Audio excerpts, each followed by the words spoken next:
feeling like I have to fit into this like Real Housewives of motorcycle world, like cookie cutter shit that like Never thought I would I hear don't that know. sentence on the podcast. It's a very specific category.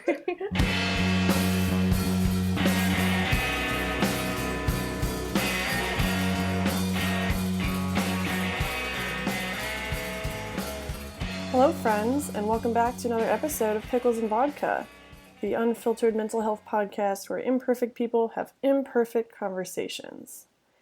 You got that? I nailed the intro this time. Last week, I literally forgot what my own tagline was. One of my neighbors just sneezed really loudly in the background. This is my life. This is my chaotic, unfiltered, imperfect life, and I am more than happy to be here with y'all talking about mental health today. I'm not sure if you can hear, but my sound quality is a little bit different. It's because my microphone that I've been using since 2018 decided to conk out on me. I think I just need to replace the cable. Honestly, I'm surprised it didn't happen sooner. But if the sound quality is different, that's why I'm working on replacing it. Again, not apologizing. I'm trying to be better about not apologizing for things, especially things that are outside of my control. But it is what it is. The show must go on. We have a lot of stuff to talk about today. I said last week that I was going to have a guest on, and at the time I didn't know who it was because I don't really plan well. But I'm happy to say that it is a former guest of the podcast. Her name is Rachael. The last time I interviewed her was in 2019 in the summer. Rachael is a friend of mine that I met through motorcycles.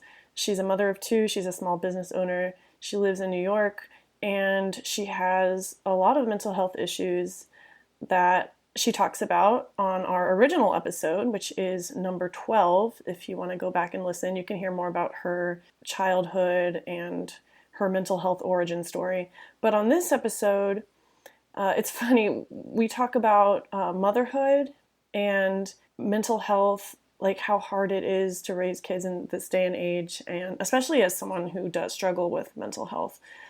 She talks about some of the ways she's been coping, and we just shoot the shit, basically. It's really great. I loved having her on again. But before I launch into that interview, I just wanted to say a word about what's going on in America right now, because it's impacting a lot of people's mental health. And that is Roe v. Wade potentially being overturned. So, if you don't know, I am the oldest of 7. I grew up in a religious household where we were taught pro-life, quote-unquote, values. And for the longest time in childhood and early adulthood, I did believe that abortion was murder. Obviously now I've swung around in the complete opposite direction. I'm pro-choice. I think that no one should tell a person who's pregnant what to do with their bodies. It's just terrifying to me to see some of the responses that a lot of people, including people in my family, have had to this debate going on right now. Just complete inability to listen to the other side or to just try to empathize with these people that are getting an abortion. Like, there's so many reasons someone could be getting an abortion, and it's not often what they paint it as. Like, most of the people who get abortions are already parents. There's a lot of medical reasons and financial reasons, and like, why do you even need a reason? Like, as you can hear, I'm very upset about this news, and I'm trying to do what I can to help. Abortion is still legal in the United States, but we can't take that for granted. And I think as more states potentially outlaw abortion or heavily restrict it, it's so important to help the people who need them still be able to get them in a timely manner. And so I've started a fundraiser. Another thing I do on the side besides this podcast is create art. I do typography and mixed media collage with a theme of mental health. And one thing that I've done before that I'm doing again now is I am designing custom commissions for $5 or $15. $5 gets you a digital print and $15 gets you a card in the mail. And all the proceeds that I get, I'm going to donate to a local abortion fund. So it's called Blue Ridge Abortion Fund. It's here in Virginia. I love what they're doing, and I really am passionate about connecting people with the healthcare they need. It's literally life and death, which is so crazy to say because I don't know, the terms are very black and white, but like these people say they're pro-life, but then they don't let people get an abortion, and then that person can then in turn die, either from like physical complications or mental health complications. You hear about these kids getting raped and having like being forced to give birth. You hear about people who are with abusive partners having to have a kid with them. And I think one argument that I'm not hearing enough of is the argument that abortion or not having access to an abortion can just be devastating for your mental health. So anyway, I'm doing custom designs. If you want to check out my work to see some examples, go follow me on my art page at Depressive Type. No spaces, no punctuation, just the words depressive and type. I have more details there. I also have details on my personal Instagram at Christina Jumper. And yeah, send me a donation. I will make sure it gets into the hands of this abortion fund, and you'll also get a cool custom design out of it. So yeah, I just wanted to share that with y'all. It's been a hard week to be a woman in America. It's been a hard year to be a person in this country, honestly. And I still recognize that we have so many privileges that a lot of people don't. I mean, look at what's going on in Ukraine. It's just, I'm getting overwhelmed now just talking about it because it seems like there's no silver linings anywhere. And sometimes there aren't, period. Sometimes there's no silver linings. That's the podcast. Bye, y'all. Oh my God. Another thing before I leave the topic of abortion, I wanted to remind y'all that I have 2 recent episodes that deal with abortion that you can go check out if you're curious on hearing stories from people who are directly affected by it. Episodes 60 and 61, An Abortion Story, Part 1 and 2, featuring my friend Mary, is a first-hand interview with someone who's had an abortion, and she talks about the events leading up to it and what was going on with her mentally at the time. And then the second part focuses on what happened after she had the abortion. So first episode, everything leading up to it. Second episode, the aftermath. The one moment in this interview that really struck out to me was when Mary was saying that she doesn't regret it and she's glad that she was able to do it. But then also she said she carries around the ultrasound with her in her wallet, like years later. And that really broke my heart because I know Mary just from being her online friend, and she does want kids someday, and she's a very nurturing, generous, eloquent person, and she would be a great mom. But the fact is, when she became pregnant, she was going through a lot. She couldn't afford it. She had mental health issues that she was dealing with, and so she decided to terminate the pregnancy. And it's a really brave thing that she did, talking to me about it. So I would encourage you again to go listen to episodes 60 and 61, An Abortion Story, Part 1 and 2. The other episode that I wanted to recommend is number 62, Life, Death, and Gratitude, featuring Jeremy Andre. Jeremy came on to tell me the story of him and his wife and the complications that arose when they were trying to start a family. They had multiple miscarriages and ultimately an abortion because otherwise his wife he talks about it in the episode. But that story was really interesting because you don't often hear about abortion from the perspective of the men. And not only that, but they both really, really wanted children. And they hated having to be in this situation. I think it's so important to listen to different perspectives. That's one of the best things to come out of this podcast for me personally, is just talking to all these people and hearing about lives that are so different from my own. We might have this stuff in common. We might struggle with our mental health, but in the end, I can never know what it's like to have an abortion, for instance. Like, I've never had to have one. I would get one in a heartbeat if I, A, was put in that situation, and B, if I had access to it, you know. But it's just really good stuff. So again, episodes 60, 61, and 62. So with that said, I'm gonna play the interview that I recorded with Rachel just now. I think it's really interesting that I met her through motorcycles, and it's International Female Ride Day today. And also, it's Mother's Day tomorrow, and she's talking about motherhood and mental health, and then meanwhile, all this Roe v. Wade stuff is going on. So the timing is definitely very interesting. I hope you all enjoy. Stick around for the end of the episode to hear about some ways you can support the podcast and share the love. I hope you all enjoy.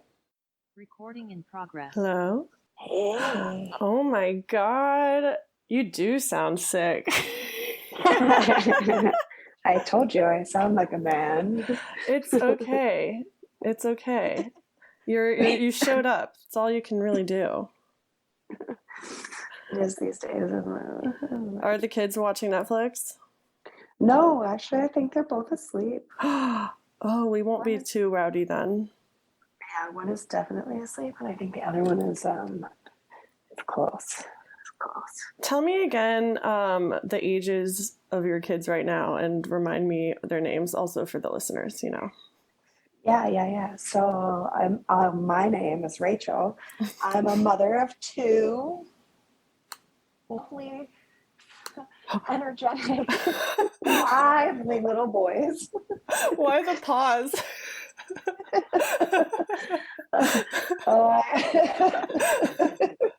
I didn't know how to respond. You sounded like you were going somewhere. Oh my God. How old are they? Okay, so Roland is 4.5. He's in pre-K, public school in Brooklyn, New York, PS 110, yeah, awesome school. Barrett is 2.5. Okay, so 1 year in between. 2 years, exactly. Oh, okay. 2 years and 1 week. That's a good amount of time. It's, it's kind of perfect in my mind. Like, joint birthday parties forever. I kind of get like off the hook in like kind of acting like I only have one child, but I have two. Don't tell them I said that. No, I'm just kidding. Well, no, it's like once you have one, what's another one, you know? You tell yourself. Well, I'm speaking from absolutely no authority whatsoever. You tell yourself that and you justify it in your head, but it's two is another beast. Well, dude, the last especially time, when they're boys. Oh my God. Like, yeah. It's just like, there's a physiological hormonal level in which like my children are predispositioned to that are just intense. I can't. Intense is like the least strong word that I would use for that. I think, that's probably why the pauses earlier, it's like hard to, say descriptive words that are accurate of my children.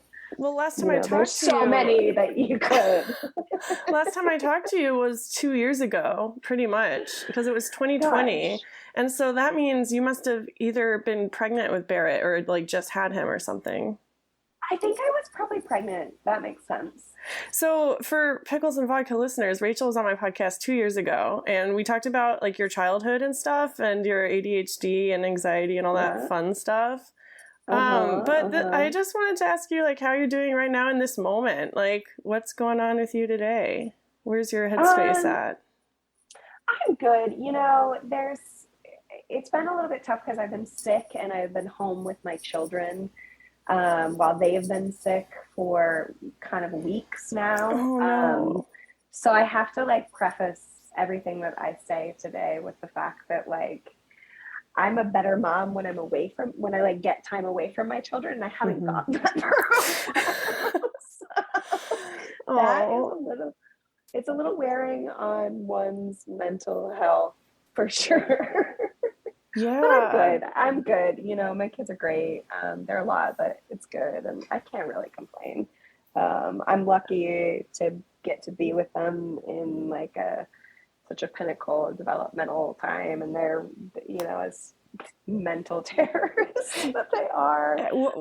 They're What wonderful as well. They're so adorable and kind and just very sweet little boys. So I'm very lucky to have them in my life for sure, for sure. do you have any help right now? I am lucky to have some family help, but Jason is a freelancer, so he is Yeah. home often.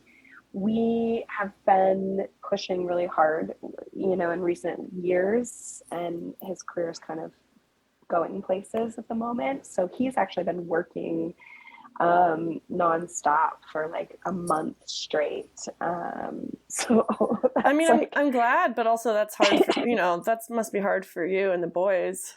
yeah. And his parents, who help a lot, have been traveling. But then I also have a business partner now with Doomed. That's kind of a very new, recent thing with my Is this brand. like classified information? No, it's not. It's not. But I haven't really put it out there publicly like I am right now.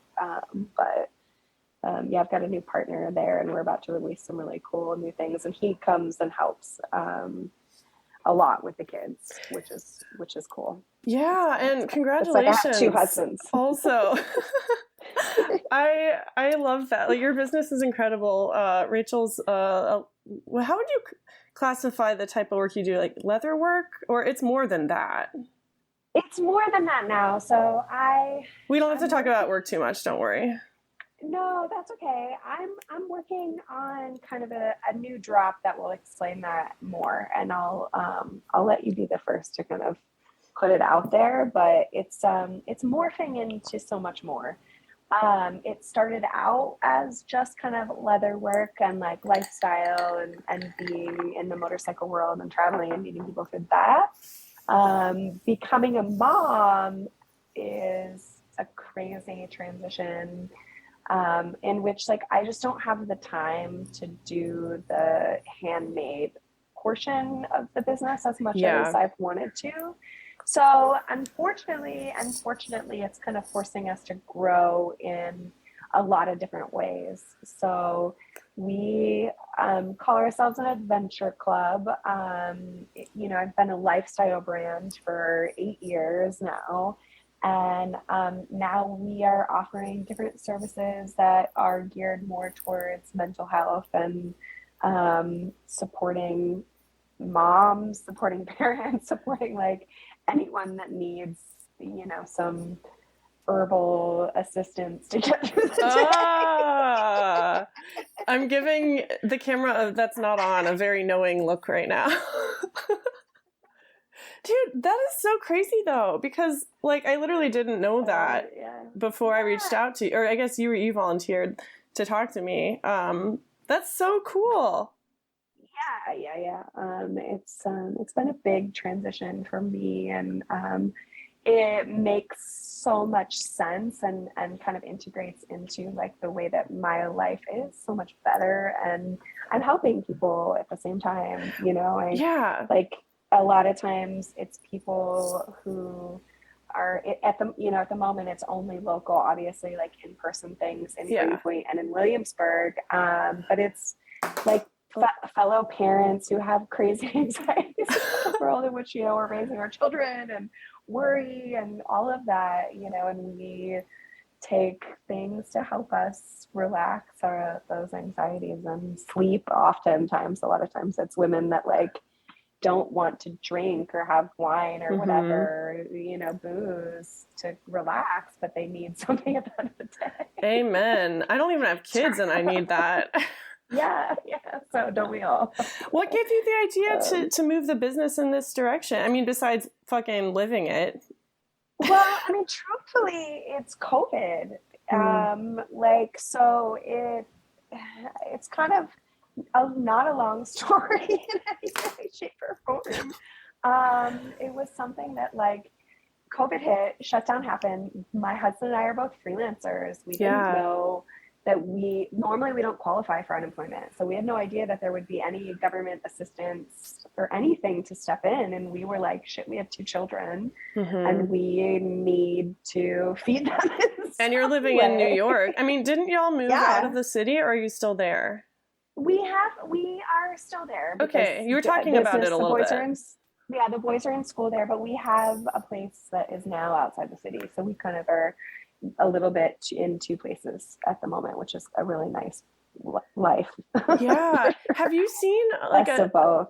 Have you seen a shift happening since COVID, like in terms of people's attitudes toward mental health in general, but just like mothers, like the kind of stuff you're trying to do? Have you found a good reception for it? I think that like kind of the allowance for that to be a real just thing of like, hey, I'm sorry, I'm having like a moment, and like people just being understanding of that. Like before, I think I was always really embarrassed to kind of share my own mental health. Like me going on your program before was actually a really big step for me, being public about my own mental struggles, and like it was very cool and very healing for me to get to share that and I put it love out there that. and be real about it. That was for sure. But I think that, since now it's kind of like everyone is depressed. Everyone is anxious. We're all in the same boat. Kind of. Holy shit, what's going on? Dude, I don't know. I cry like every day now, and I never used to cry before, just at the stupidest things. And it's just like, it's kind of nice in a way, because you know that people won't judge you, or at least not judge you as much as they would have before. Like, totally. And I think that for me has been good, to just be able to like, let's just have that grace for everyone. Like, we have no idea what someone else's shoes are like. Like, I can complain all day long about being stuck with my kids, but the reality is like, I own property. I have 3 acres upstate now. But when I'm stuck with them, it's like, I'm up here, like with a giant garden that I can go and grow food for my family. I mean, it's not a bad life. I can't complain. Well, no, it's not. But also, I kind of run into the same thing where it's like, I can't complain, but also your complaints are valid, Like there's always going to be someone worse off than you. Exactly. Well, and that's what I'm saying. It's like I still have my days where like, oh my God, it feels like the world is falling on top of me. Like, so with my children, they definitely pushed me to the brink of like sanity sometimes. What does that look like for you? So I think this is a prime example. One big like help through all of this has not only been the consumable greens, but also in growing like plants. I went really down a road. I haven't always had this. Like we were stuck in the apartment for with the boys for most of the shutdown. I didn't. Let me actually step back before I jump into that. Let me step back to you're driving the car. How we got into like our herbal remedies. So we were in a 2-bedroom apartment in the city.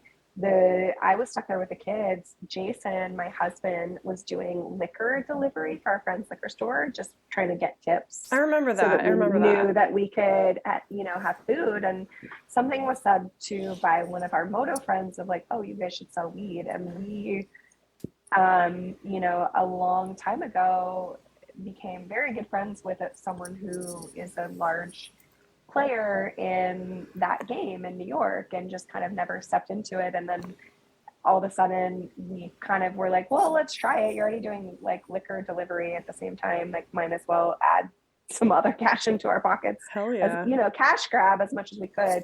Jason worked for 3 months straight basically, and I was with the kids in our tiny 2-bedroom oh my God. in Brooklyn with chains on the parks where we couldn't go outside, and being trapped there. So I, for my mental stability, obviously was partaking in our herbal business, but I started growing really expensive houseplants. Nice. Like I went down a very bougie, like houseplant road. I know a lot of people, went down that road as well. But mine, just because it's me, had to be the most expensive, like crazy. I'm not a regular mom. I'm a cool mom. I love it. How did people in your life react to that? Or did you keep it a secret at first? I don't think people realize or really understand it, like outside of like my husband. My husband, it's annoying to him, like, but he also like supports it incredibly. Like he loves how much like it makes me happy, and then like seeing like what comes of it, I think he enjoys as well. But it does like kind of take over our lives a little bit, because I'm like, it's a living thing, babe. Like it has to be repotted. Like I have to water my plants. It's gonna die if I don't. So it's like really dramatic. I feel like you fast forwarded like 30 years into the future, and you're just this like grandma growing weed in your apartment. Oh my God. That's your future. You're welcome. Just you wait. It's already. I'm working really hard to make it a reality. So. It's so funny that you said. I can't wait for you to come visit. Oh my God, I can't wait. So, listeners, I met Rachael through motorcycling in this camp in Pennsylvania, and then Can I also just say that it's the International Motorcycle Women's Ride Day, and I love that we're doing this today. It was not intentional, but I love it. It's funny. I just made a post to one of my Instagram accounts. My little sister got her first bike this year. She's 20 years old. And that's the age I was when I got my first bike. And I found a video of me riding my first ever vehicle, which was this stupid little like buddy scooter. And she's riding on the back, and she's like 6. And oh my God, it's so fucking cute. And then she got her own bike this year, and we went riding the other day for the first time. And I just like was hit with all the feels. Oh my God. I know. It's so amazing. But for real. Why isn't she coming with you? Well, she's 20. It's like a 21 and up event, right? I mean, she also works really hard. Later about that. I know. I'm going to this event that Rachael is helping out with. Or are you're running it, right? I'm running it. Yeah. So we met through motorcycles. For listeners, my brand is a lifestyle brand that is motorcycle centric. So I've spent a lot of time in the last 8 years traveling around, going to different events and meeting tons of just like really amazing, wonderful women.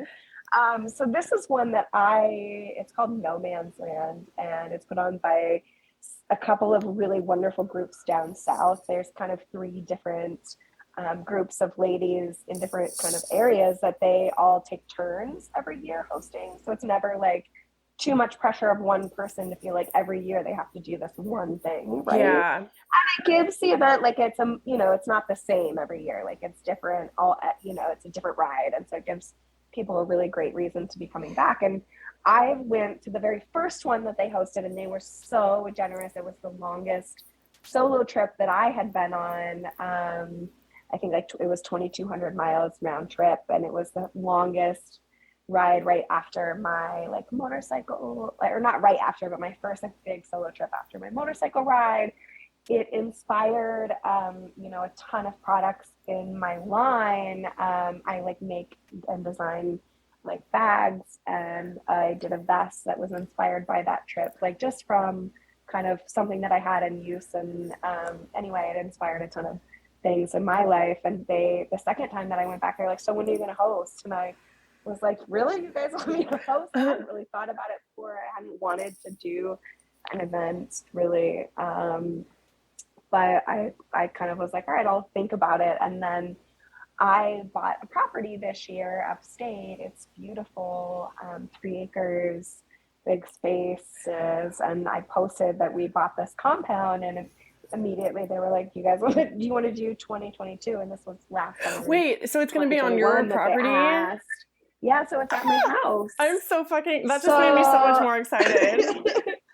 Yeah, so I was like, immediately, it'll be, excuse me. You're good. We plan on doing this, all the time, but this will be the very first one that we do. I'm so excited for it to get this group of women. It's a lot of women that I don't know that you know. I don't actually, think I do. Well, I've been out of the scene for like 3 years. Right. I mean, you've been out, on the other coast, but this is all stuff that happened like 5, 6 years ago for me. So it would have been like when it was around when we met going to that no man's, or what was The it? Fox Run. In PA. Yeah. So it was around that time. It just was like, it's totally a different group of women. So it's going to be fun. I'm so excited. So fun. Like, talk about something that's good for mental health. Like, just the people that I've met through motorcycling. It sounds like there's like clubs and stuff, but it's really not like that. It's just like every walk of life, every age, every type of bike, every type of person. It's just like, there's something about the women's motorcycle community in particular that has just been so good. Yeah, I think that, there's definitely something about women that are kind of fiercely independent. And I think to be, a woman on a bike, you kind of have to be that, right? You have to be not afraid of adventure. Well, everything goes wrong. Exactly. And that is what brings us all together, right? Is that ability to walk through those, those moments of uncertainty and strife and difficulty and and do it with a smile on her face, right? And it's so true. Support and uplift each other and be like, I got you, babe. Yeah, my sister wants to go so bad. Maybe next year it'll probably. Is it in North Carolina? Did I see that on the website? Does it sometimes happen there? Yes, yeah. She'll probably come with me when we do that. So yeah. Well, we'll talk. Make her come this year. Yes, but I'm so excited. So good. But that sounds like a lot of stress too to deal with on top of everything else. Yeah, I mean, I don't know life any other way. Right. I have talked about that so much on the podcast. Just like, what is life without being in a crisis? Pardon me. Yeah, I don't know that I know. I think that so I have a brother who is 2 years older than me. We grew up together in the same household, but our childhood lives were very different. And I think it's really, really interesting. My brother lives off the Seattle coast on Orcas Island. He lives on a private island with his family where they don't, they're just really small and quiet in their very peaceful life, and that's lovely and wonderful. I would probably go crazy. Yeah. I, on the other hand, have moved to New York City. Yeah.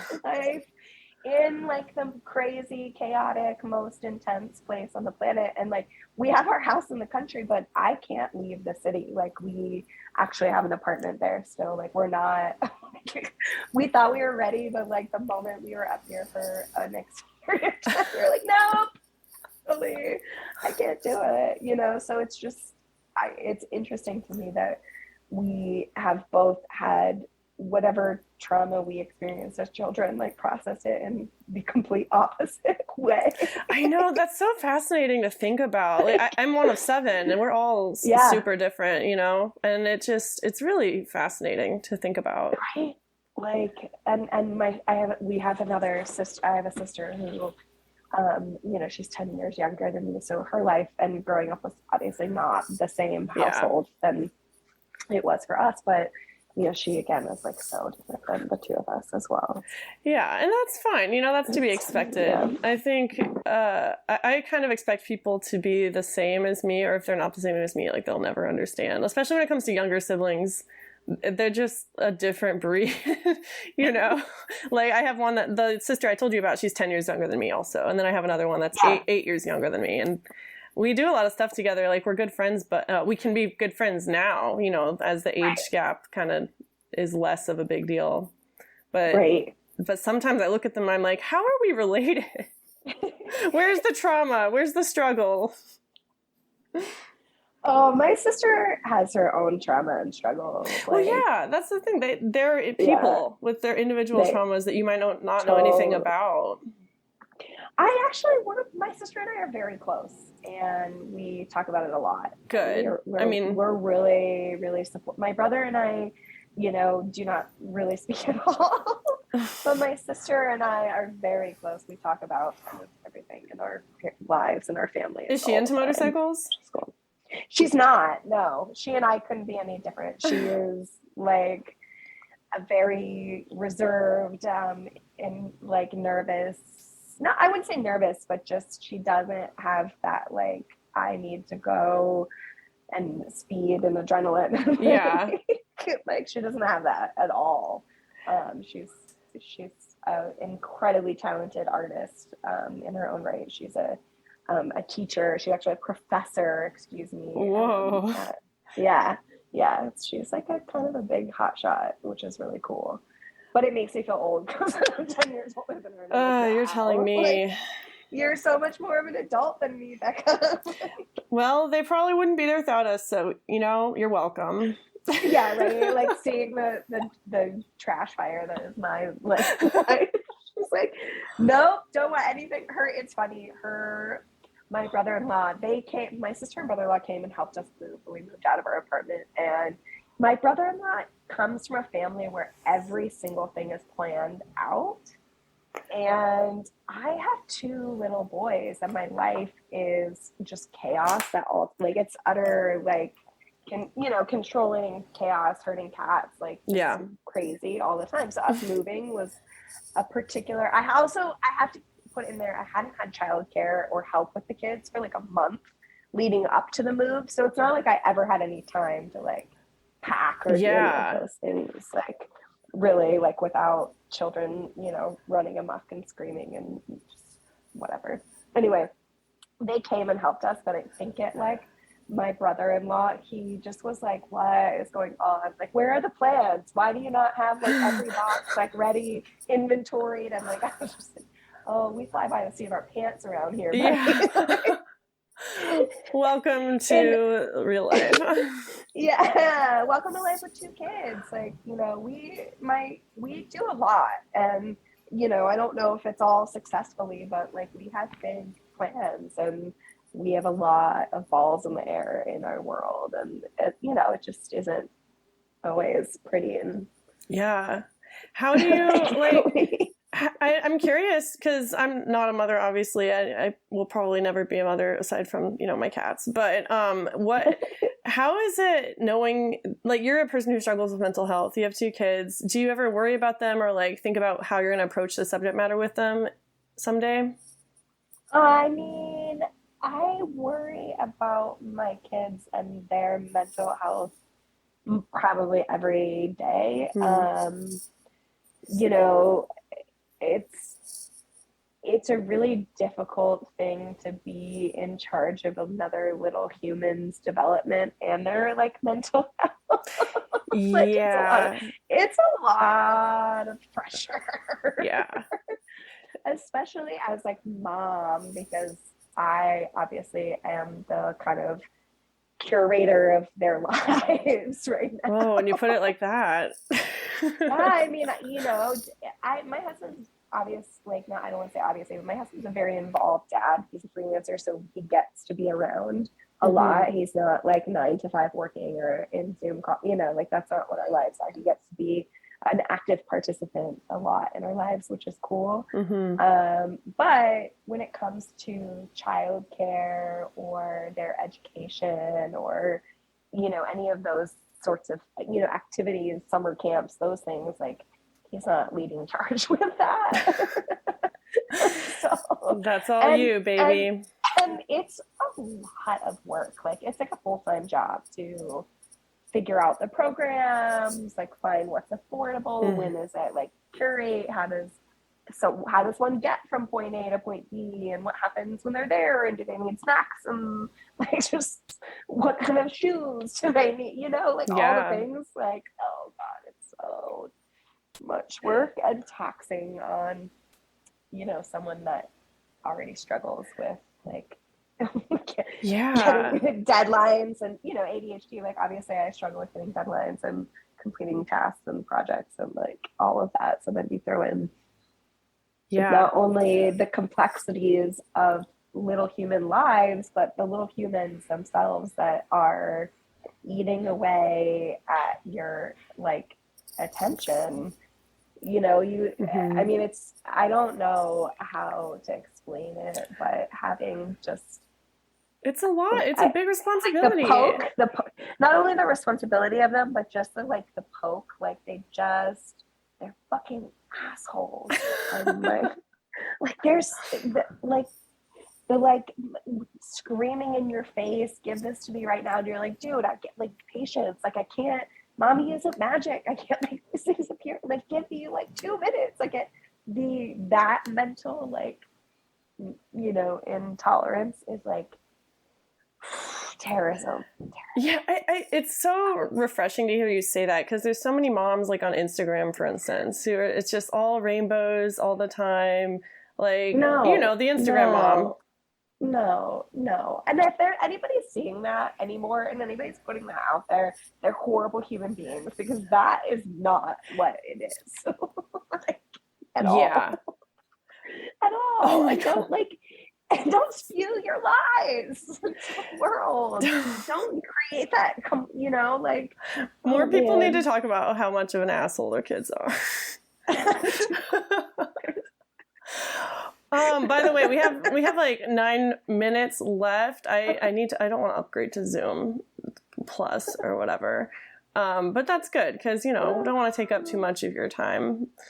Oh no, that's cool. Yeah, no. I think kids and being a mom, there's no weight like the weight of being a mother at all. Mm-hmm. And it's a beautiful thing, because in so many ways, you kind of are, I've been forced to fix myself. What does that look like for you, fixing yourself? I think forced to really truthfully look at your own behaviors, right? Because your kid's an asshole because they learned it from seeing you be an asshole. It's funny because your username is that jerk wife. I know. My kids are jerks because I'm a jerk and their dad is on brand. It's on brand. It's completely on brand. It is. It's true. I was telling someone the other day, if you're not a jerk, if you're not a jerk some of the time, I don't trust you. Yeah, for sure. You have to be a real person. I'm sorry. You have to struggle. Life is hard. We all have moments where things break our armor down. And if you're not willing to be vulnerable or address that, then you're not living, in my opinion. You're not alive. What's delineating you from the fake Instagram people that are not even the know what I'm talking about, those mm-hmm. real that are completely computer generated. What's separating you from that? Yeah, it's just a thin screen. That sounds like a shitty life, but I don't know. What's to judge? Well, it's funny you say that you didn't really talk about your mental health before, because I see you as someone who's very vulnerable and open about that kind of stuff. Yeah, it's taken a lot of time, I think, for me to not feel like I needed to pretend mm-hmm. everything was great and fine. Well, that's what society expects. I was being judged at all times, because there's definitely, a part of doing what I've done and with my brand and being a little bit in the spotlight that I am uncomfortable in as a human being, but then feeling like I have to fit into this Real Housewives of motorcycle world, cookie cutter shit that never thought I would hear that sentence on the podcast.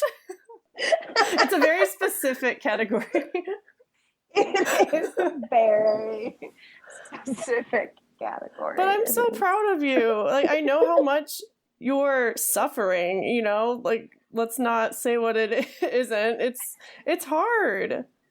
It's incredibly hard, and I couldn't have it any other way that. It's a choice for me. I know that I create the chaos in my life. What is chaos my children create as me too.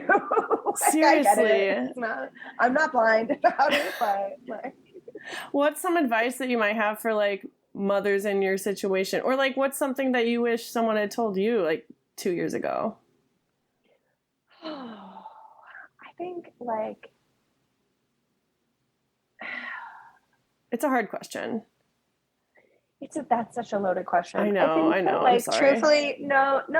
I think what the advice I would give to your listeners, I think goes back exactly to the same advice that I gave at the end of the last podcast, especially if you're a woman. Like, pay attention to the moon, and pay attention to your cycles, and pay attention to what you're like putting into your body. Yeah, because that's like, it doesn't mean we can control it. Don't try and control it, right? That's like something different, but just kind of being mindful and aware of like what is happening on an energetic level, that like, and a hormonal level. Like, I think it's something that doesn't get talked about enough, is like, hey, like after you have a kid, there's no support for women at all in our country, or like for new mother. Like, it's appalling. It's atrocious. I was gonna it's like, there's no discussions about physically what's happening to you, physically what's happened to you, the emotional toll of like the postpartum depression. Like, are you kidding me? That is like, it's so rampant and common because of everything that motherhood brings, the physical changes, the hormonal changes, the lack of sleep, like just the mental deterioration that it creates for the person. And then we offer no support, and then we like point fingers at moms, and we're like, oh, why aren't you like managing this better? And you're like in tears, like, I'm doing the best I fucking can. Like, yeah, just keep doing the best that you fucking can, girl. Seriously. You don't have to be a motorcycle housewife. Like, yeah, you don't have to be a motorcycle housewife. Like, just keep doing the best that you can. It's not an easy road. I mean, mental health, motherhood, like any of it, it's messy, and like some days are better than others. Some days I have a great time and I love being with my kids, and some days I want to throw them down the fucking stairs. But like, tomorrow is a new day. Yes, that's the motto of my family. Father will come home. And I know they'll appreciate it someday. Like, oh, for sure. I think that's the hardest part, is to see how like our boys in particular are such like motorcycle royalty, like the things that they're going to get to do because of this, what we're into. Like, they're such cool kids. I'm jealous of them. And then they're little shitheads, and you're just like, oh, you only knew like how good you had it, and like, you fucker. I think that's motherhood in a nutshell, honestly. It makes me think of how I don't appreciate my parents. Oh, it's Mother's Day tomorrow. Oh my God, the timing of this episode, dude, is insane. I swear we didn't plan this until like a few hours earlier. That's just how life works. It's beautiful. Sometimes things do work out. That's why I'm saying, listen to the Mother Earth, listen to the universe, because like, she planned this. Yeah, right? And like, it's a lifelong journey to understand yourself and your body. Like, it never ends. It doesn't. It does not ever end. It's consistently changing. I mean, I could go on another episode if you want to talk about being in your mid-30s and like getting. Like, oh my God, I'm turning 30 this year. I'm turning 30 like a few weeks after your event, actually. Shut up! You are such a baby. I know, I'm such a baby. Finally, someone said it. Well, hey, this call's about to cut off, but Rachel, I love you, and happy fucking Mother's Day. Thank you. Thank you. I'm so glad that this worked out this way. Me too. I cannot wait to see you. I hope you and Stephanie connect, because she's amazing. I love that she's coming. Me too. The two of you are going to ride up together. It's going to be so I'm so good. excited. I'll see you soon, and thank you so much for doing this. Yeah. Big love. Big love. All right. Bye. Bye. All right, y'all. That was my interview with Rachel. I hope you enjoyed. Isn't she just like the fucking best?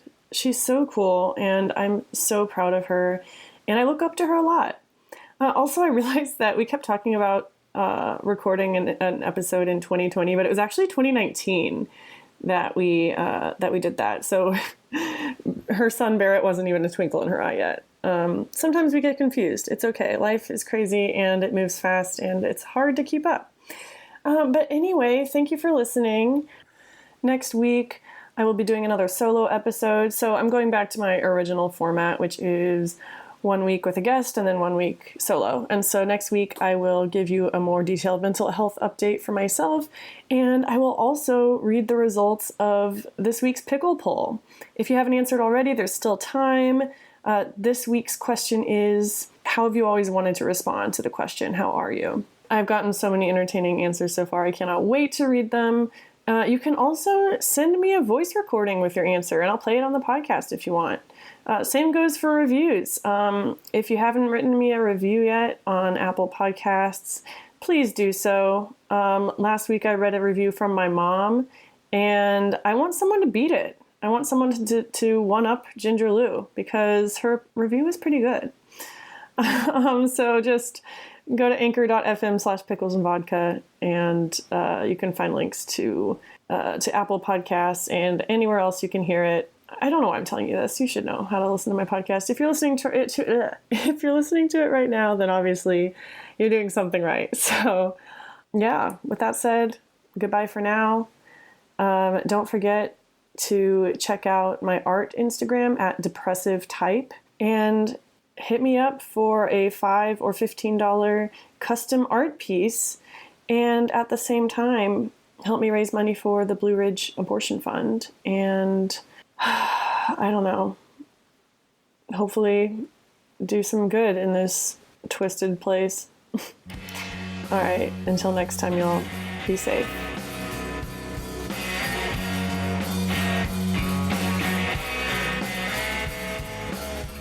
Hello, friends. It's Christina again. As always, thank you for listening. If you want to support Pickles and Vodka, you can give us a rating or a review on Apple Podcasts. Follow us on Facebook and Instagram, Pickles and Vodka Podcast. If you could relate to anything at all we talked about today, or you just want to say hi, email me at picklesandvodkapodcast@gmail.com or DM me on Instagram at picklesandvodkapodcast. Stay safe and have a good week. Bye.